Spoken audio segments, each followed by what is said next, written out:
안녕하세요. 미국 현지에서 알려드리는 미국 주식 투자의 핵심 노바입니다. 우리 노바 채널을 사랑해주시는 많은 분들께 감사 말씀드립니다. 그리고 최근에 회원가입 멤버십 조인해주신 많은 분들께도 역시 감사의 말씀드립니다.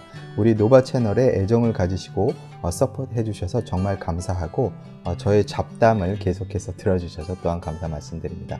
지난번 영상 IPO 연문으로 들어가기를 통해 말씀드린 그 트레이딩 앱 위블에 새로 어카운트를 트신 분들이 좀 계시더라고요. 근데 어떻게 IPO 공모에 당첨이 되셨나 모르겠습니다. 저는요, 기쁜 소식을 전해드리자면 한 2주 전에 공모한 게 됐습니다. 그래서 참 좋았죠. 그리고 지난 금요일에 전부 매도를 했습니다. 큰 기대는 안 한 주식이기 때문에 짧은 기간 트레이딩을 했는데요. 꽤 괜찮은 수익을 가졌습니다. 혹시 미국에 계시면서 스탁 트레이딩에 경험이 많으신 분들은 영상 제목을 클릭하시면 나오는 프로모션 링크가 있습니다. 그 위블 어카운트를 그 링크를 통해서 오픈하시고 예치금을 넣으시면 예치금에 따라서 다양한 밸류의 주식을 공짜로 받으실 수 있습니다. 그리고 장기 투자자라고 하시면, 그리고 주식을 이제 처음 시작하시는 분들은 소파이를 꼭 이용해 보시기 바랍니다. 소파이는요, 장기 투자에 딱 맞게 설계가 되어 있어요. 역시 주식 초보자들에게도 마찬가지고요. 역시 우리 영상 소개글에 공짜 주식을 받을 수 있는 프로모션 링크가 있습니다. 자, 오늘은요, 테슬라의 일론 머스크의 심각한 거짓말에 관해 말씀드리겠습니다. 이거 정말 너무 심각한 거짓말이 아닌가 싶은데요. 한번 보시면 좋을 것 같습니다.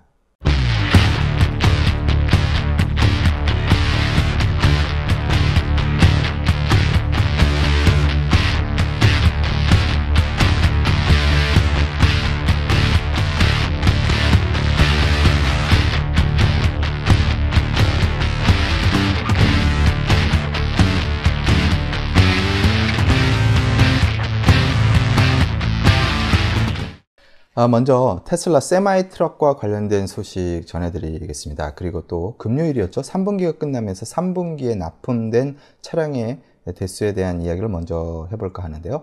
이미 많은 매체들에서 들으셨을 수 있습니다. 그동안 여러 업체들이요, 테슬라 세마이 트럭을 주문 예약을 했다는 루머, 그리고 또 뉴스도 많이 들어보셨을 겁니다. 그런데 월마트 캐나다에서요, 공식 어나운스가 있었습니다. 그 금액이 무려 3.5 빌리언 달러에 이릅니다. 5년간 이 차량을 구매하기 위해서 확정적인 예산을 수립하였고, 월마트의 글로벌 목표인 2040년까지 이미션, 그러니까 탄소 배출 차량이죠, 모두 퇴출시키겠다라는 이 목표에 이바지하겠다고 합니다. 사실 테슬라와 월마트는 그동안 관계가 좋지는 않았습니다. 그 솔라시리 아시죠? 솔라시리와 관련해서 예전에 소송을 월마트가 건 적이 있었는데요. 월마트 스토어에 설치되었던 그 솔라 제품에서 화재가 났었고, 이것을 소송한 적이 있었습니다. 그 후로 어떻게 세틀이 되었는지는 밝혀지지 않았습니다만, 이제 이런 계약을 한 것을 보면 아마도 테슬라에 대한 악감정은 더 이상 없는 게 아닌 그런 모양새입니다. 월마트 캐나다가 최초 주문 예약을 했을 때보다 3배로 많은 양으로 재오더를 하면서 월마트의 유통혁명이 점점 스마트해지고 있는 게 아니냐라는 예측들이 터져나오고 있습니다. 최근에 틱톡 인수전에도 월마트가 뛰어든 것을 보면요, 확실히 월마트가 아마존에 대항하기 위해서 여러 가지 노력을 한다는 점은 부인할 수 없을 것 같습니다. 테슬라 측에서는요, 세마이 트럭이 무엇보다도 트럭에 대한 유지 관리비를 현격히 낮출 수 있다는 점을 세일즈 피치로 내세우고 있습니다. 테크놀로지를 통한 트럭의 유지 보수, 그리고 소프트웨어, 그리고 안전운전을 위한 여러 가지 설계와 장치들은 월마트 같은 유통업체에겐 정말 중요한 문제죠. 비용이라든지 환경이라든지 효율이라든지 안전, 그리고 브랜드 이미지라는 점을 생각했을 때 다른 유통업체들도 테슬라 세마이를 예약하는데 합류할 것으로 예상됩니다. 테슬라의 S&P 편입에 관해서 잠깐 말씀드리겠습니다. S&P 편입과 관련해서 S&P 그 편입위원회의 전 심사위원이었던 데이비 블리처라는 분이 계세요. 테슬라와 관련돼서 몇 가지 얘기를 해주셨습니다. 인터뷰인데요. 지수 편입 조건과 관련해서 조건이 충족되더라도 편입이 안 될 수 있다라는 우리가 다 아는 얘기를 먼저 이렇게 얘기를 하시면서요. 모든 조건이 충족됐다 하더라도 어떤 회사의 실적과 시가총액이 지수에 영향을 크게 미친다라면 다른 조건까지도 살펴봐야 한다고 합니다. 아무래도 위원회 입장에서는요, 조건이나 크기가 전부가 아니라 지수에 영향을 얼마나 끼칠 것인가 라는 게 가장 큰 문제겠죠. 테슬라처럼 등락폭이 상당히 큰 이런 것들은 어쩔 수 없이 화두가 될 수밖에 없습니다. 다시 말하자면 테슬라의 시가총액이 상당히 큰 관계로 주가의 롤러코스터와 같은 움직임은 S&P 지수에 악영향을 줄 수 있다는 점이 가장 큰 척도가 됐을 거라는 얘기죠. 이런 이유라면요, 앞으로 테슬라는 S&P 편입이 어려울 것 같습니다. 쉽지 않을 것 같아요. 어느 회사의 주가가 변화가 없는 단계에 이르면 성장을 되게 멈추고요, 안정기에 들어가는 순간이 되겠죠. 더 이상 성장할 여력이나 성장할 의지가 없거나 그 현재 매출을 유지하면서 비용을 줄여나가는, 즉 주당 순이익에 집착하는 그저 그런 회사가 되어야 한다는 얘기입니다. 제 생각에는요, 이런 20세기형 지수에는 더 이상 테슬라가 연연할 필요가 없지 않을까라는 생각을 하는데요.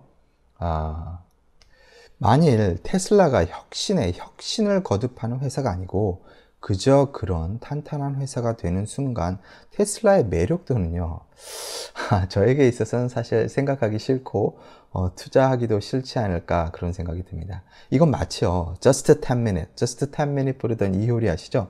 그 이효리에게 이젠 나이도 있고 하니까 정장 입고 가요 무대 나가서 트로트 하는 게 어때? 라고 제안하는 격이라고 생각합니다. 차라리 저는 롤러코스터 타는 테슬라가 사실 더 좋을 것 같습니다. 만일 테슬라가요, S&P에 편입하는 그 순간, 그건 마치 더 이상 테슬라만의 어떤 정체성을 잃어서 이미 기존에 그냥 그저 그런 자동차 회사가 되는 게 아닌가 하는 두려움이 더 앞섭니다. 언젠가는 그렇게 될지도 모르죠. 마치 그 마이크로소프트처럼요. 그거 아세요? 마이크로소프트도 그 1986년에 공개 시장에 이 퍼블릭에 상장된 후에 1994년에 S&P 지수 편입 기준에 올라간 적이 있습니다. 그러나 낙방했던 적이 있죠. 그 이유는 회사가 시총 전체의 50% 이상을 가지고 있었기 때문입니다. 당시 시가총액이 20 빌리언이었는데 50% 이상을 자사가 가지고 있었다라는 거죠. 대단하죠. 아무튼 그들은요, 자사주의 상당량을 팔고 난 후에 나중에 S&P에 편입이 될 수 있었습니다. 마이크로소프트가 가장 혁신적일 때 S&P 지수에 편입된 것이죠. 아마도 테슬라가 S&P 지수에 편입이 된다면 혁신보다는 이미 우량주로 가는 길을 선택했을 때가 아닌가 싶습니다. 그 전에 무엇보다도 주가의 움직임이 매우 안정적이어야만 하겠죠. 금요일이었죠. 금요일에 예상대로 테슬라가 납품한 차량 대수를 공개했습니다.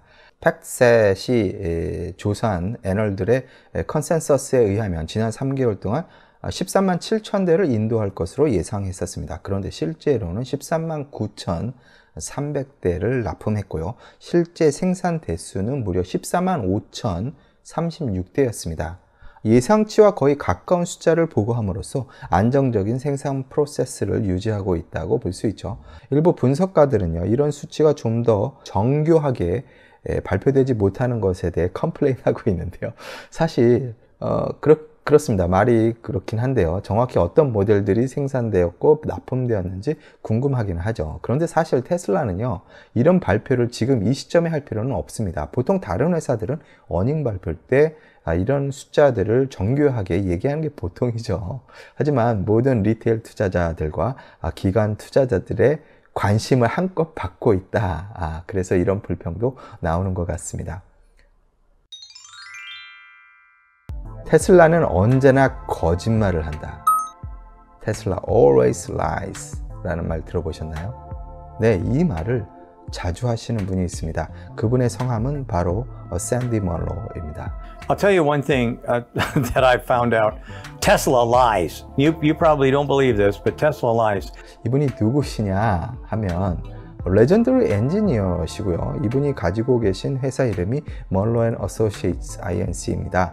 이 회사는 바비 인형부터 미 국방부의 무기 시스템, 그리고 나사의 스페이스 셔틀, 우주 정거장에 들어가는 각종 기계들, 그리고 파트들을 직접 설계하고 제작하는 유명한 엔지니어링 컴퍼니입니다. 작은 기계부터 큰 우주정거장 같은 그런 기계까지 다 만들어내는 그런 프로젝트에 참가하고 있는 회사죠. 이분이 유명해지신 게요. 한 번은 테슬라를 구매해서 티어다운, 즉 분해를 했습니다. 하나하나 다 뜯어서요. 각 파트별 기술 분석부터 원가 분석, 안전상 문제, 장점과 단점 모든 것을 분석한 리포트로 유명하신 분이죠. 이게 유명해지면서 이 분석 자료들을 한 2000페이지 이상 되는데요. 이 리포트들을 그 회사에서 판매도 하고 있습니다. 테슬라만 이렇게 하는 건 아닙니다. 그동안 그 다른 회사에서 새로운 자동차가 나왔다, 신제품이 나왔다, 그러면 이런 해체 작업과 분석을 하시는 분으로 유명합니다. 유독 이분이 테슬라를 한번 뜯어보시고는 매번 신차가 나올 때마다 해체 작업을 하면서 원가 계산부터 어떤 새로운 기술들이 적용되었는지 전부 파악하시는 분이죠. 대단한 분이십니다. 구루십니다. 연세도 있으신데요. 이 기술 분야에서만큼은 정말 대단한 기술력을 지닌 분이라고 할 수 있죠. 이분이 말씀하시길 테슬라는요, 다른 전기차를 생산하는 경쟁사에 비해 5년 앞선 배터리 테크놀로지, 그리고 10년 앞선 전기 자동차 하드웨어, 그리고 3년 앞선 모터 테크놀로지를 가지고 있다고 강조합니다. 그러면서 매번 자기가 테슬라의 이벤트를 보면서 경쟁사들과 다른 패턴을 보인다고 지적하셨습니다. 보통 그 다른 자동차 회사들은 프로토타입을 가지고 무대에 나옵니다. 진짜 차는 아니죠. 겉모양이 그럴듯한 차들입니다. 그리고 나서 멋진 비디오를 보여주고 보통 차를 드라마틱하게 표현해주는 짧은 영화 같은 걸 보여주죠. 그리고 나서는 또 그 차에 대해서 이러쿵 저러쿵 노가리를 푸는데요. 테슬라는 반대라는 겁니다. 프로토타입을 가지고 나오지 않아요. 그리고 그 머신의 메커니즘에 대해 얘기를 합니다. 이게 치명적이라는 겁니다. 멋진 프로토타입보다는 메커니즘에 대한 대중의 이해를 구하기 위해서 많은 시간을 할애한다고 합니다. 사실 이거는요, 대중에게 보내는 신호라기보다는 진짜 엔지니어들, 진짜 실력 있는 엔지니어들에게 리크루트 메시지를 보내는 거라고 하는군요. 이런 프레젠테이션이 또 치명적인 이유는요, 기술 지향적인 회사이기 때문에 가능한 겁니다. 다른 회사의 경영진들은요, 감히 이런 프레젠테이션 할 수가 없답니다. 회장이라는 사람이 딱 나와서 기술에 대해서 얘기할 수 있는 자동차 회사는 없다는 거죠. 이미 GM이나 포드 같은 회사는요, 자동차 회사라고 할 수 없어요. 파이낸셜 컴퍼니입니다. 파이낸셜. 좀 돈 가지고 움직이는 그런 회사예요. 뭐 다른 나라에 가서 공장을 쥐었다 부셨다가 파네 마네 이런 식으로 그 회사를 사고 팔면서 돈을 불리는, 그걸로 돈 벌고 있는 회사들이잖아요. 또 이게 왜 또 치명적이냐면, 이 테슬라의 이러한 프레젠테이션이 치사적입니다. 컴페리터에게 상당히 치사적이에요.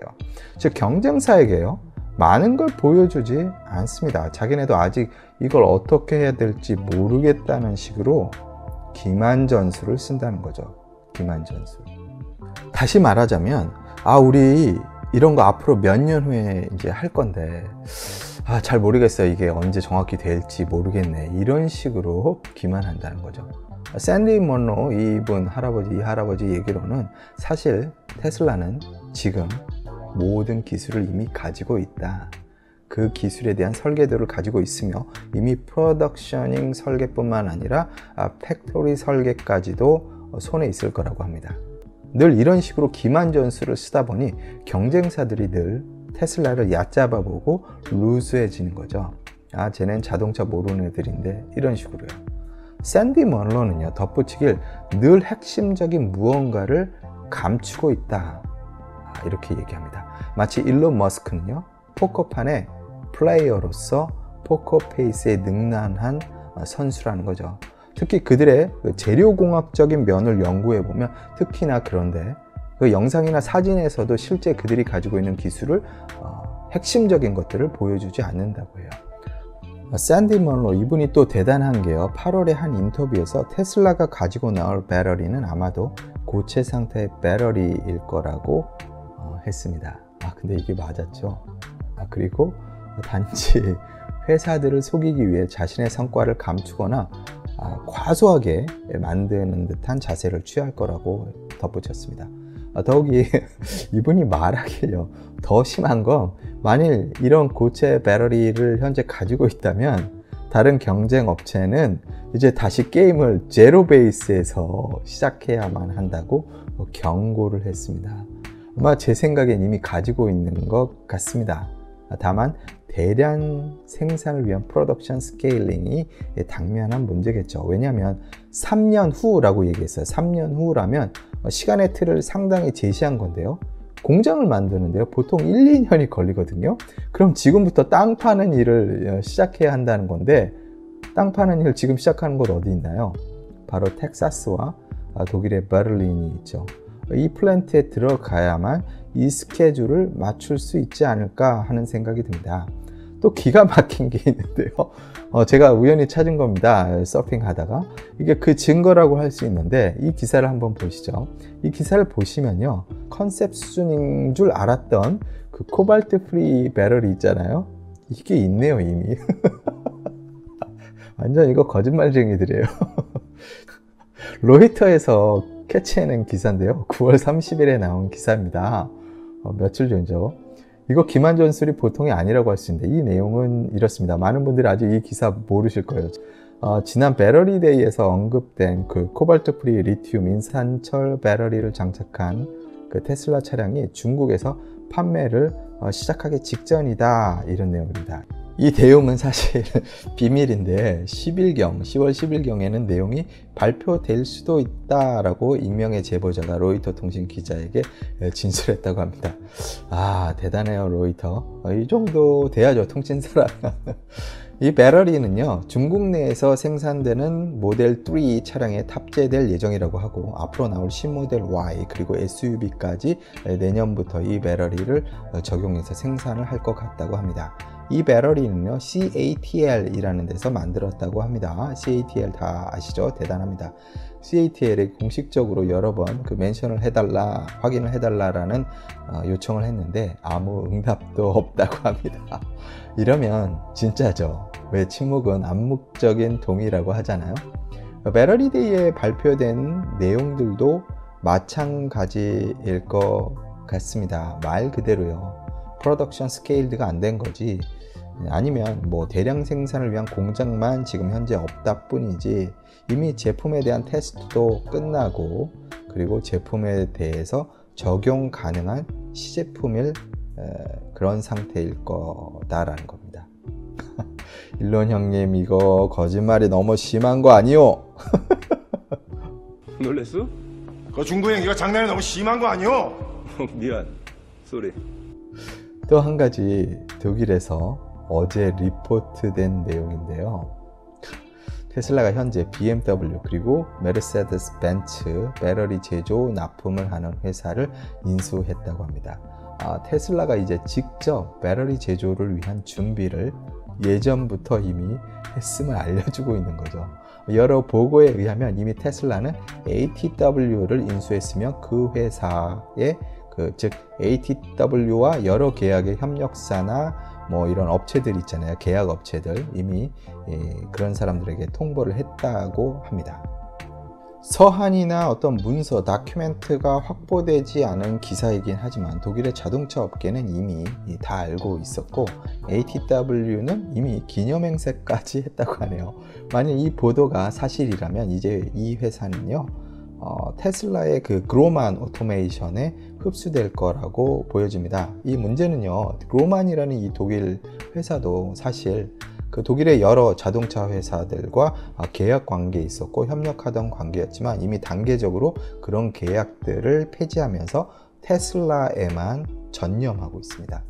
당연히 ATW라는 회사 역시 그렇게 되겠죠. 단계적으로 얼마나 빨리 BMW나 메르세데스 벤츠와 계약을 폐지하느냐에 따라서 독일의 내연기관 회사로서 전기 자동차의 그 변죽을 올리던 회사들은 지금부터 이제 다른 배터리 회사를 찾아야 할 판입니다. 테슬라의 이런 기만 전술은 과연 어디까지 딥하게 이루어지고 있을까요? 아주 딥하게 이런 기만 전술을 쓰는 것 같은데요. I'll tell you one thing that I found out. Tesla lies. You probably don't believe this, but Tesla lies. They understate continuously. Continuously. 보신 것처럼요. 테슬라는 언제나 understate 하고 있답니다. 여러분 생각은 어떠신가요? 제 생각도 샌디 먼로 사장님과 같습니다. 시간적으로 3년을 제시했다는 건 이미 다 갖추고 있다는 거죠. 자동차 공장을 만드는 데만 1, 2년 잡아야 됩니다. 그죠? 2년 정도 잡아야 될 거예요. 거기에 배터리 공장까지 같이 가려면 앞으로 그 돈도 상당히 있어야 됩니다. 그죠? 그러려면 당연히 캐시플로우 계산도 이미 다 끝났다라는 얘기입니다. 앞으로의 매출까지 다 끝난 얘기죠. 테슬라는 자체적으로 내부적으로 아마 이 숫자 계산이 끝났고 시간이라는 숫자 계산도 끝내버린 거죠. 이 얘기는 상당히 구체적인 계획이 이미 다 끝났고 실행할 순간이라는 겁니다. 즉 실행할 시간 속에 프로덕션이라는 공정마저 계산이 끝났다라는 얘기죠. 이번에 3분기 실적 발표를 하면서 지금까지의 그 테슬라 실적을 봤을 때 이제 테슬라는 이번 해 생산 대수와 납품을 무난히 이루어내리라고 봅니다. 또한 이렇게 많은 그 생산 대수는요 당연히 이미션 크레딧 그것도 상당히 상승하게 되겠죠. 언론 표현에 의하면 프리런치라는데 무슨 프리런치가 이렇게 상다리가 부러질 정도입니까? 테슬라 쇼로가 이 세상에 참 많은 것 같아요. 그렇죠? CNBC도 사실 그 쇼로예요. 테슬라에. 그런데 숫자로 저는 보는 사람이거든요. 뭐든지 대다수의 많은 쇼로들의 근거 없는 걱정과 위로는 이제 좀 질리기 시작했습니다. 단순히 보면 이렇습니다. 단순하게 제가 말씀드릴게요. 제가 블룸버그 구독자입니다. 그 블룸버그 아리글에 이런 게 있었습니다. 지금 잘 나가는 진짜 잘 나가는 그 시장 목표치를 상회하는 ETF들을 분석해봐라. 어떤 회사들이 있는지, 그리고 어느 정도의 종목들이 어떻게 포트폴리오에 이렇게 포션이 되는지 분석하라고 해요. 그럼 어떤 투자를 당신이 해야 될지 알게 될 것이다 하면서 그 ETF들 상위권 대다수가요 테슬라 디펜던트 ETF다 이렇게 얘기합니다. 테슬라 디펜던트 ETF. 자, 만일 우리 노바님들의 포트폴리오에 어떤 종목이 있는지 쭉 한번 살펴보세요.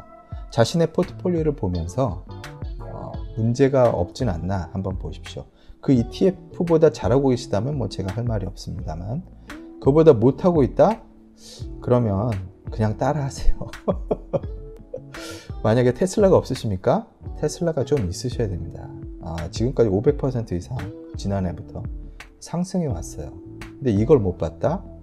그럼 심각한 문제가 있는 겁니다. 지금 당장 자신의 포트폴리오를 리뷰해 보시기 바랍니다. 당신의 종목은 어떤 종목에 디펜던트 된 포트폴리오인가요? 지금까지 미국 현지에서 알려드리는 미국 주식 부동산 투자의 핵심 노바였습니다.